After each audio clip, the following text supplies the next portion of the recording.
But thank you for taking time to watch our presentation of Montessori in the home.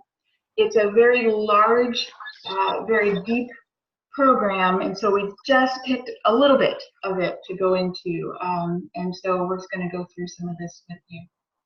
So one of the things that we want to share specifically about an environment is that the environment is another teacher to the child. Why this is so important is, we'll think of right now the Astros. When you go to an Astros game and everyone is screaming and rallying for the team as they should be, the environment tells you that it's okay to act that way. But if you go into a museum or a place of worship, the environment tells you that you should act that way. And so what we want to present is just how are we creating environments for children and what are these environments telling? So the environment is another teacher to the child. The objects surrounding the child, this is a quote from Dr. Montessori, should look solid and attractive to him. And the house of the child should be lovely and pleasant to him in all his particulars. And so just wanted to share some inspirational photos there. You know, what does this tell a child? It says it's your height. It says that you're welcome, that I've been waiting for you. So the environment's another teacher to the child. It is almost possible to say that there is a mathematical relationship between the beauty of his surroundings and the activity of a child. Look how simple this is. You know, we're getting into the season of excess. We're getting into the season of buying everything that's actually ever been produced. And something like this can really teach a child one-to-one correspondence. It teaches trust because these are really small, beautiful objects, almost a mathematical relationship between beauty. He or she will make discoveries rather more voluntary in a gracious setting than an ugly one. Look at a space that is prepared, a space that there's low shelving. Now, I promise you I haven't been in anybody's homes, but I want to show you maybe what an ugly one could look like. And this has happened to all of us, myself included, there. You know, we live in a culture where love is buying things. But how can a child think in this clutter? And how can they be expected to find respite and to put things back where they belong? It's really rather difficult. And so even a space like this, there's not a lot of storage. And then what you find is that in our families, we have cleanup fairies. The children go to sleep, they go down for a nap, and then all of a sudden we've restored the environment for them and we've denied them that opportunity. So what is a prepared environment? Well, the environment isn't just your home. So today we're talking about home, but it's also preparing your child for events that happen at other families' homes or events that happen with close friends. It's preparing your child for school, for worship spaces. Before you go to the museum, it's preparing them for that, for parks, and for the larger community. So a child's environment is really ever expanding. A properly prepared environment considers the people who use it and takes into consideration the people and the objects and the tools and the ideas and the nature that are involved in that environment. So every time you think of something with your child, think of every single part. If this is what we're going to do, what objects do we need to do to make them successful? What goes into that, kind of all the way through. And then Dr. Montessori talks about the prepared environment and the prepared adult. So it's the adult's job to prepare a space or a place rather for children to have meaningful experiences that contribute to the child's personal growth and learning. And I give a source for this photo at the end if you fall in love with this kind of step stool system. But to think that this was something in a parent's home that was already there, that a child didn't have to wait on the parent to be able to climb up and participate right away, that's what we're talking about. That it's not just, oh, let me go pull this over and make it seem like a hassle. It should look like it's already there. And so what we want as adults is to become enlightened adults. so that we can understand the developmental needs of our children, as well as prepare the child's environment with interesting and meaningful activities that enrich their learning and growth. Interesting and meaningful, not just bright and colorful and plastic, but interesting and meaningful. And more quotes from Dr. Montessori. She said that it's as if the child is saying, help me help myself. Don't do for me what I can do for myself. Let me do it for myself, because any unnecessary help is a hindrance. And you see that with children, they turn away, like, don't help me, I can do this myself. That's really what they want. So we want to just kind of briefly go through your house, and at the end we want to be able to see if we can get to a place where we can share ideas. But these are just some inspirational photos, right? So this little chopper, something that a child can do in a kitchen. Placing your dishes and snacks on low cabinets for children. Water dispensers so children can freely get drinks for themselves. A little snack table. So this is a real life photo, not an internet stock photo of a child at our school. And this has been very thoughtfully prepared, right? We want for a child to know that every part that I need is already there for me. So something as simple as cutting up a peach or cutting up a banana. And so there's a little cutter over there, like a cookie cutter that can do that. And this is such a low table that the child's feet is planted firmly on the floor, so they're not balancing on something much higher. Hello.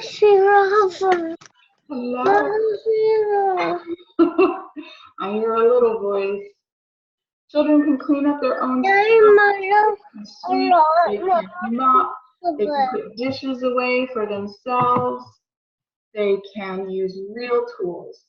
And so when you set up a corner that's deliberate in your home, here is where your apron is. The kitchen is prepared for you. Know how you feel when you visit someone or you visit a hotel and everything is in its place waiting for you. You feel special. And that's what we want for children as well. This is a picture from our school. Just some gentle tones to be able to serve yourself. And doing for yourself is not always the cleanest of activities, right? So you need to be prepared that there won't always be perfection, right? So sometimes food goes on your face and sometimes on the plate and sometimes on the table, but sometimes in your mouth. But also you can have a scenario like this, where this guy has used this stool again, so the child can climb up and participate in the making of this salad. These are our classrooms as well. So learning how to wash a dish. Is this child washing the dish so that they could eat on it tomorrow? No, they're washing it just to wash it. You may have to put that in the dishwasher afterwards. Often in our kitchens, we bring children up to be as high as we are, which is a convenience at home. But if it's possible, like in our infant community, we want to bring all of that down so that they don't have to wait to be lifted and they can go and eat independently on their own. And then going back to sorting and pre-nap, being able to put utensils away is a great, meaningful piece of work for children. Will it be perfect? No. Does it have to be perfect? No. And here's the beauty of this. These are elementary students who do a deep clean in our kitchen. They've been doing a cleaning ever since they were toddlers. The young fellows in the washing machine photograph are now in middle school. So if you've been doing laundry your whole life, you're going to do great at university, no doubt. And then sometimes in your kitchen, you may just want to put out a little activity. Maybe you are cooking something for your child to do something meaningful that kind of parallel to you. And so this is just a really simple fill and dump of some dry rice. It gives them something to do while they're waiting. So again, just kind of think about where's that place of difficulty in your kitchen. What is it that your children are kind of asking you to do. Can I help? Can I help? Can I help? And if you find yourself saying no, maybe there's an opportunity there. Maybe there's an opportunity to get a small apron. Maybe they could wash the salad. Maybe they could sweep the floor. Remember, young children don't sweep to clean. They sweep for the act of sweeping. So you may have to tidy up after them when they're not necessarily looking. Your family room, your living room. If I were to walk into your home, which I won't, but if somebody walked into your home, would it look like it had an incorporated space for your child? Is there furniture that's their size? Is there a place for them to sit and participate in the family room that's tidy, that looks purposeful? So here's a way that somebody has done that. Nice open shelves, the ability for children to choose work, do the work, and put it back nicely and neatly, not in great big bins. Light switch extenders that you can screw onto your light switch panel that will allow children to be able to turn the lights on by themselves. And I just went ahead and grabbed this picture directly off of their website. I'll give the source at the end, but I just love the fact that if you work from home, if you're doing meaningful work at home, that if you create a parallel space, similar yet different from your own, then your child can be doing some meaningful work side by side with you. Not go sit over here and look at my phone and watch this video while I get this done. But you have important work to do too, and I just really love that vignette. And a living room that has comfortable places for adults to sit and equally comfortable places for children to sit, and that their books are as important as your books in the living room. All right, I'm going to introduce something a little controversial about bedrooms. Ready? Bedrooms are for sleeping. That's it. If there are toys in the bedroom, if there's anything else in the bedroom but clothing and bed, consider taking that out. We want to have a nice, clean bedroom so that the stated purpose of the bedroom is sleep. So we advocate low beds for young children because they can get in and out by themselves.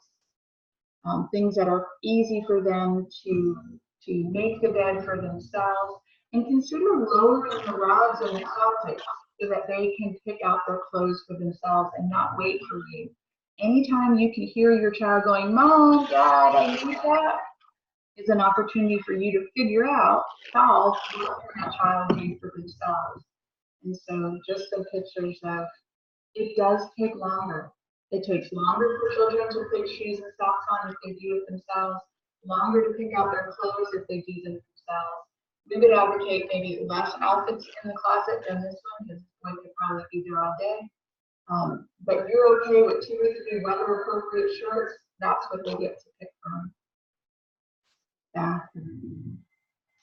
A step stool to get to the sink, a little basket of towels, washcloths and hands that they can get to, full-length mirrors. This is an example of a bathroom of someone at our school that sent this for us to look at. Just small toothbrush, things that they can reach for themselves. I like this toilet system. I used this in my home many years ago, but this is a toilet seat reducer. So it's a way to have another toilet seat embedded. You flop it down, your child can use the bathroom. It flops back up, any adult can use this, which is another little hack in the bathroom that children can use the real toilet and not have to go to a potty chair in the corner. Outdoors, the cold front is coming. And so with that comes great big activities outside. You're looking around your property for places to dig and collecting tools to dig with. Most of this you have in your house. It's just building that collection of it up so that children can feel a part of the family. Watering plants, you may do that without ever inviting your children to do that. I would say, let's figure out a way to say, oh, on Saturday mornings we water the plants.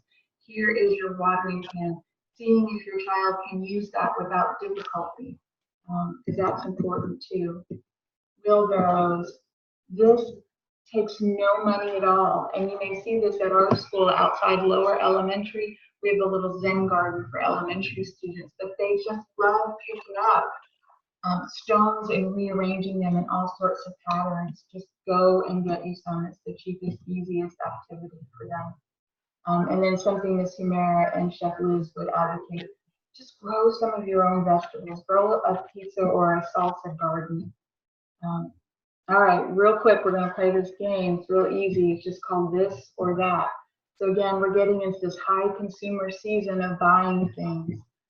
If your children like to clean, instead of buying them pretend cleaning stuff, give them a real squeeze bottle with water and squeeze the windows. This student is now in 5th grade.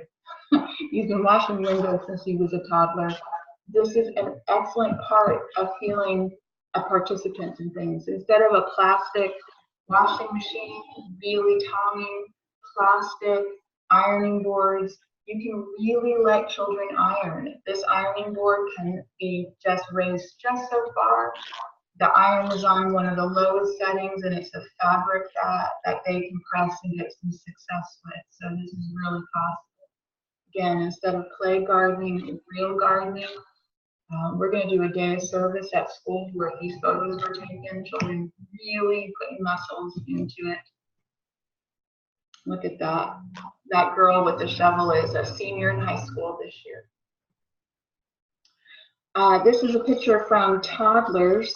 So really pouring, really pouring. How many times have you guys had to eat a pretend air soup, right? Nobody wants to do that for too long. So we want children to have real things. And children really can use hammers and nails. And so what you're looking for are really big heads on the nails. And with supervision, they can do that. And your primary age children can sew. And so this is an example of that. If nothing else, one of the things we want to leave you with is just filling your child's environment with only the best you can afford or find. Look for ways to replace plastic with wood or wicker, and then replace with glass with pottery, right? So replace plastics, with glass or pottery. If a child holds something of glass or pottery, it could break. But if you give a lesson in just how valuable this is to the family, they will walk slowly with it. But we really live in this consumable society where things can be thrown and not broken. And if they're broken, they're thrown out. And so we wanted to give you those ideas. These are the resources that I talked about.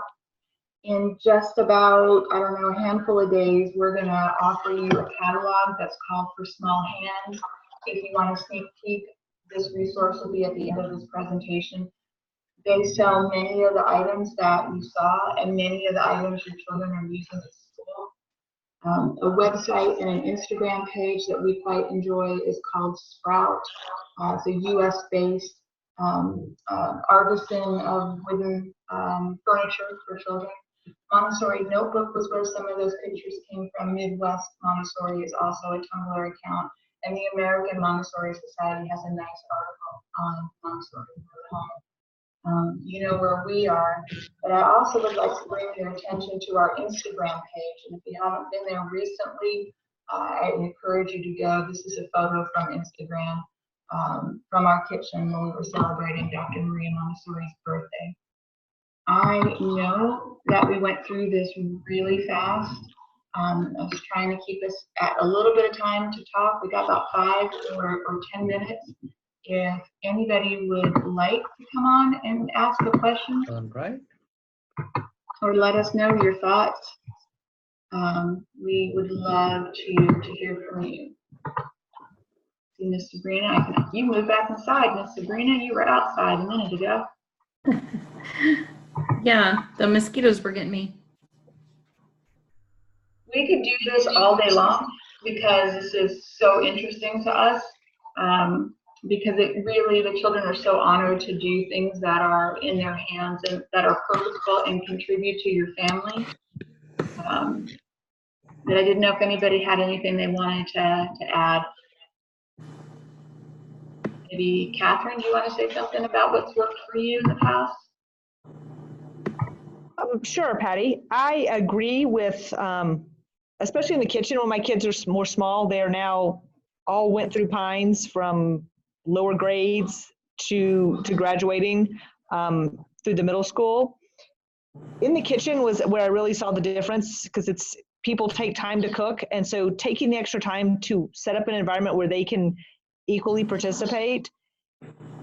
All my girls can cook now and are confident doing that, and I really see that as a great benefit, especially up through middle school, where we do engage in cooking activities. And so with students having knowledge and understanding of how that works, it's very beneficial. I can't emphasize that enough. And because since they can do it, they want to do it. So I just really encourage parents to let them try, and understanding that we know it takes more time, and that we're not saying do it all the time every day, that sometimes you are in a hurry and you don't have time for that. But that's just like life, and a child needs to learn that sometimes you don't have time to go through 15 steps where you need to do something quickly.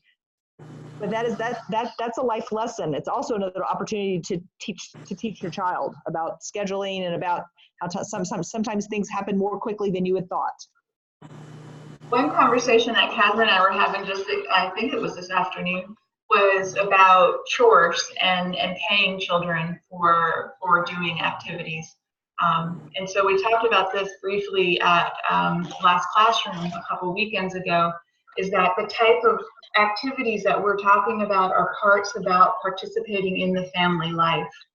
And so we're trying to save you money, guys. You don't have to pay, and you shouldn't pay for your children to make their beds, to feed the dog, to water the plants, to help make dinner.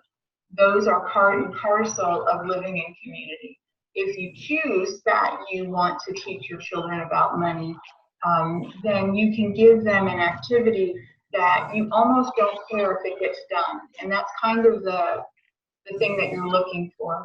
I would like to have the car washed. You could do it, or I could live without that. But the dog getting fed is non-negotiable, right? And so if you want to teach them about responsibility of money, then make it that kind of a task. But to tell a child, I'll give you $5 if you do the dishes, and they're like, yeah, I'm okay. Grandma will give me 10, and I don't have to do the dishes at all, right? So you want to make sure that they know part of eating is the planning and the washing and the making of the food, and it's part of cleaning it up. And if you do it joyfully and get them in the sensitive period for wanting to do it, I promise you they will do it joyfully. Our students are asking, when is it time to do a deep clean in the kitchen? How can I water those plants? They want to know that, and they'll do that for you in your home. And what you'll do is you'll slowly work your way out of a job, which is really what parenthood is about, right? Helping them to help themselves so they'll be successful when they're no longer in our home, right? And so that's the beauty of it. I know we're bumping up at the top of our time. We really appreciate those of you that tuned into this. This is something that we want to do. We're working on the format. We would love your feedback. In addition to that, we're looking at, this is being recorded if you missed that, so you have an opportunity to look at this again, and other families can look at it as well. Next time we'll do it where you guys will talk and we'll unmute you all. Nobody turned their mics off tonight, or turn their mics on to talk to us. I think I'm going to end it so that you can get back to what you guys are doing at your homes. We're really grateful. Thank you so much. Thank you. Want to say goodbye? Nice.